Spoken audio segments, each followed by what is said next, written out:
एक वृत्त की त्रिज्या मापने में 1.5% की त्रुटि होती है, तो उसका क्षेत्रफल ज्ञात करने में अधिकतम प्रतिशत त्रुटि कितनी होगी। हमें अधिकतम प्रतिशत त्रुटि ज्ञात करना है, और त्रिज्या मापने जो त्रुटि दे रहा है कितना, 1.5% दे रहा। त्रिज्या किससे लिखी, आर से लिखी जाती है, रेडियस, यानी delta R upon R into 100। त्रिज्या मापने में त्रुटि कितनी दे रहा है ये, इसका मान हमें दे रहा है 1.5%। ठीक है। और आप लोग जानते हैं वृत्त का क्षेत्रफल क्या होता है, पाई आर स्क्वायर। और किससे लेते हैं, कैपिटल एस, एरिया। और कितना होता है, पाई आर स्क्वायर।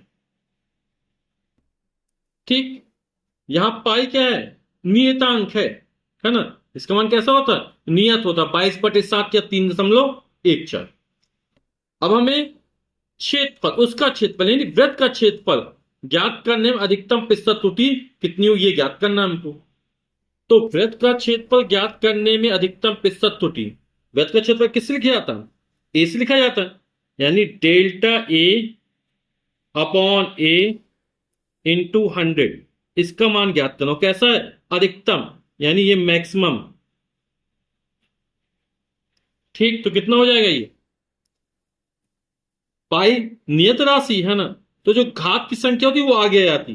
तो इसको लिखेंगे डेल्टा आर, त्रिज्या मापन त्रुटि, बटे आर इंटू 100। ठीक है। और क्या होगा, घात 2 है तो वो आगे आ जाएगी। ठीक। तो 2 delta R upon R into 100, और इस पूरे का मान हमें कितना दिया जा रहा है, 1.5%। तो इसकी एक देंगे 1.5%, गुणा करें 15×2 = 30, यानी 3.0%। और यही हमारा उत्तर हो जाएगा। वृत्त का क्षेत्रफल ज्ञात करने में अधिकतम प्रतिशत त्रुटि 3% है।